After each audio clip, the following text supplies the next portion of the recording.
6월 21일을 위한 성경 말씀 나눔 시작하겠습니다. 죽음의 문턱에서라는 제목을 붙였는데요. 1994년 풀리처상을 수상받은 케빈 카터의 보도 사진을 올렸습니다.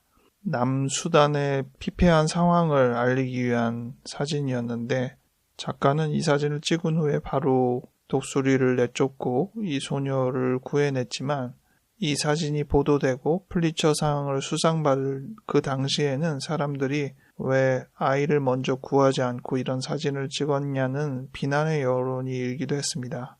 꼭 그것 때문만은 아니었지만 작가는 이 상을 받은 후 3개월이 지나 자살로 생을 마감했습니다. 우리가 여러 면에서 타인의 죽음의 문턱을 지켜볼 때도 있고 우리 자신의 죽음의 문턱에 다다르기도 합니다. 응급의학이나 암 환자를 다루는 의사들은 환자들의 생과사를 직접적으로 경험하게 되는 상황이 많지만 저 같은 정신과 의사는 그런 경험이 상대적으로는 적은 편이죠. 하지만 완전히 벗어날 수는 없는 것이 바로 이 자살에 대한 주제가 정신과 진료상에 많이 나타나기 때문입니다. 이런 상황들 앞에서 의사는 무력해지고 자신이 갖고 있는 지식을 내세울 수 없음을 겸손하게 인정하게 됩니다. 최선의 노력은 하겠지만 결과를 보장할 수는 없습니다.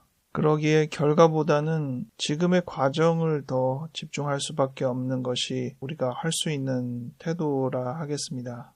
오늘 성경 말씀에서도 이 죽음과 관련된 이야기들이 언급이 되고 있어서 몇 부분들을 같이 살펴보도록 하겠습니다. 오늘 제목을 붙이게 된 대표적인 성경은 창세기 21장의 본문인데요. 하갈, 아브라함의 아내 사라의 여종이었는데 먼저 자식을 낳게 돼서 주인인 사라보다 더 기세가 등등해진 부분이 생겼죠. 사라도 나중에 이삭을 낳긴 했지만 이스마엘이 점점 장성하면서 하갈은 더 거만해졌던 것으로 보입니다.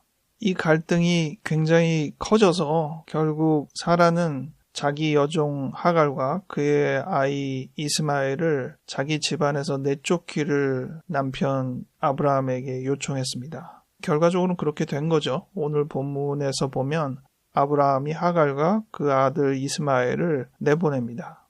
여기서 한 가지 의문이 드는 것은 아브라함이 하갈과 이스마엘을 죽이려고 했나에 대한 의문입니다. 하갈과 이스마엘 둘만 보내고 브엘세바 광야에서 방황했다고 했으니 제대로 먹지도 못하고 광야에서 죽을 상황으로 하갈과 아이를 내몬 것이 아니냐는 생각을 하게 됩니다. 짐작컨대 아브라함은 그런 선택을 하지는 않았을 것으로 보입니다. 전반적인 흐름에서 저는 하갈에게 더 문제가 있다고 생각을 하게 되는데 하갈은 지금 아들과 함께 충분히 버틸 수 없는 식량을 가지고 나가게 된 것이거든요. 그러면 목적지를 광야 한가운데로 들어가선 안 될 일이었습니다. 하룻길을 가다가 이러다가 죽겠다라고 생각하면 죽는 신용을 해서라도 다시 아브라함의 일가로 되돌아갔어야 할 상황이라고 짐작이 됩니다. 물론 애초부터 사라와 또 그 아들 이삭과 갈등 관계를 초래할 만큼 거만하지 않았어야 했습니다.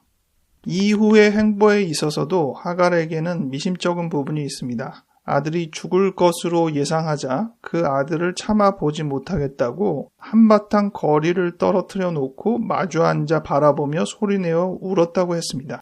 아무리 이 당시의 문화나 여러 가지들을 생각하여도 어머니가 아들에게 보일 수 있는 행동으로 보기는 어렵습니다. 결과적으로 하나님께서 그의 눈을 밝혀서 샘물을 발견하게 하셨는데 없는 샘물이 생겨났으면 모를까? 이 부분은 하갈이 조금 더 정신을 똑바로 차리고 찾으면 발견할 수도 있었을 법한 샘물이 아니었나 생각해보면 하갈은 지금 자식을 보호하는 입장에서 충분히 자기의 능력을 발휘하지 않고 있는 것으로 보입니다.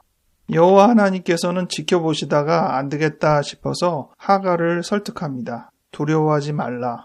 그리고 하갈의 눈을 밝혀서 샘물을 발견하게 하셨습니다.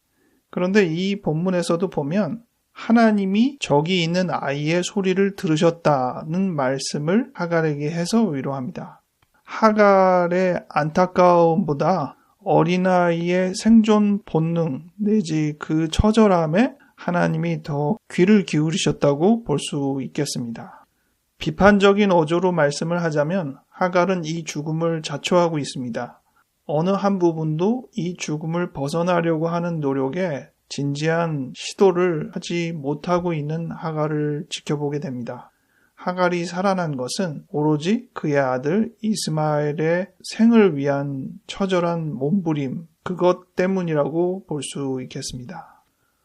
주일성서 다른 본문인 예레미야 20장에 보면 죽음의 문턱까지는 아닐 수 있다고 생각하게 되지만 상당한 위협을 느끼는 것을 알 수 있습니다. 예레미야가 예언하는 것은 고국의 멸망에 대한 예언이었죠. 그래서 동포들에게 욕을 먹는 것이죠. 그들은 예레미야에게 네가 날 고소해라, 나도 널 고소하겠다 라고 하고 친한 친구들조차도 예레미야가 망하기를 기다리고 예레미야가 어떤 일로 실수하게 되면 그것을 통해서 예레미야를 처단해서 원수를 갚자고 말할 정도인 것입니다. 예레미야는 비록 이런 어려운 역할을 맡긴 했지만 하나님께서 주신 이 역할을 부정하지 않았습니다. 앞서 하갈의 태도와 꽤 다른 측면을 보입니다. 그가 죽음에 임박하게 되는 상황들은 자신의 잘못이 아닙니다. 동시에 그는 그러한 모욕과 비난을 수용합니다. 이런 점들은 확실히 하갈과 상당히 다른 태도라 하겠습니다. 시편 69편의 말씀도 이 예레미야의 처지와 꽤 비슷한 내용을 담고 있습니다. 이 말씀은 앞서 있는 하갈의 경우보다 사실 더 받아들이기가 어렵습니다. 의로운 죽음을 맞이할 때 그 문턱에서 과연 우리는 담담할 수 있을까? 생각만 해도 상당히 벅찬 어려운 일입니다. 주일성서 일가 중에 또 한 부분 로마서 6장에 죽음에 대한 부분을 언급하고 있는데 죽음만 언급하는 것이 아니라 부활까지 언급을 하고 있습니다.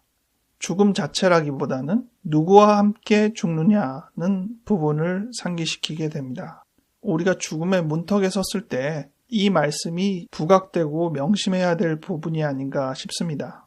우리가 예수와 합하여 죽을 때 우리 또한 예수와 함께 살아난다는 말씀을 하고 있는 것입니다. 살아있는 지금도 우리는 예수님의 죽음을 덧입은 존재로서 죄에 대하여 죽은 우리가 되어야 합니다. 더 이상 죄에 거할 수 없다는 단호한 마음을 가져야 합니다. 우리의 옛사람이 죽었다는 냉정한 선언이 되겠습니다. 죽음의 위협이 우리의 모든 생각을 멈춰버리고 우리로 하여금 제대로 판단을 하지 못하기에 당황스럽게 만들 때 이 말씀 꼭 붙들어야 할 부분이 아닌가. 우리는 누구와 함께 죽으려고 하나? 이 죽음이 나를 오히려 살릴 수 있을까? 이 중요한 명제 앞에 집중할 수 있어야겠습니다. 말씀을 정리하겠습니다. 오늘 죽음에 대해서 생각을 해보았습니다. 어려운 주제이긴 한데 첫 번째 하갈의 경우에서는 죽음을 자초한, 죽음의 원인이 자신의 잘못에 의거한, 그리고 죽음을 임하는 자세에서도 바람직하지 못한 모습을 보이는 하갈의 태도를 보았습니다. 반면 예레미야는 하나님의 선한 일을 함으로 죽음의 위협을 받을 수 있을 법한 상황들을 보게 됩니다. 예레미야는 그러한 어려움 속에서도 떳떳하고 담담한 기조를 유지했습니다. 우리도 의로운 죽음 앞에서 이렇게 당당할 수 있을까 되묻게 됩니다. 마지막으로 이 로마서의 말씀을 통해서 우리는 죽음 자체에 매몰되지 않고 우리가 누구와 함께 이 죽음을 맞이하고 있는지를 명심해 보는 것이 중요하다는 생각을 하게 됩니다. 우리가 만약 예수님과 함께 죽는다면 우리는 예수님과 함께 다시 살아날 것입니다. 한 번 죽는 인생인데 그 순간에 이 중요한 판단을 놓치지 말아야겠습니다. 우리는 예수와 함께, 예수와 합하여 죽음을 맞이하고 이를 통해 예수와 합하여 다시 살아날 수 있어야겠습니다. 기도하겠습니다. 하나님 아버지, 우리의 생이 꽤나 길 것처럼 생각하지만 참으로 짧은 인생입니다. 누구나 다 죽음을 맞이합니다. 우리 주변에 죽음의 기회들을 목격하기도 하고 우리 자신이 죽음의 목전에서 고통받기도 합니다. 하나님이 이 모든 과정을 통해서 우리에게 참된 삶의 지혜를 발견하게 도와주시옵소서. 우리가 진정 붙들어야 할 것이 무엇인지를 깨달을 수 있게 인도하여 주시옵소서. 아무쪼록 우리가 죽음을 앞두고 주님과 함께 죽음을 맞이하고 주님과 함께 새로 태어날 것을 다짐할 수 있는 우리가 되게 도와주시옵소서. 감사드렸고 예수님 이름으로 기도하였습니다. 아멘.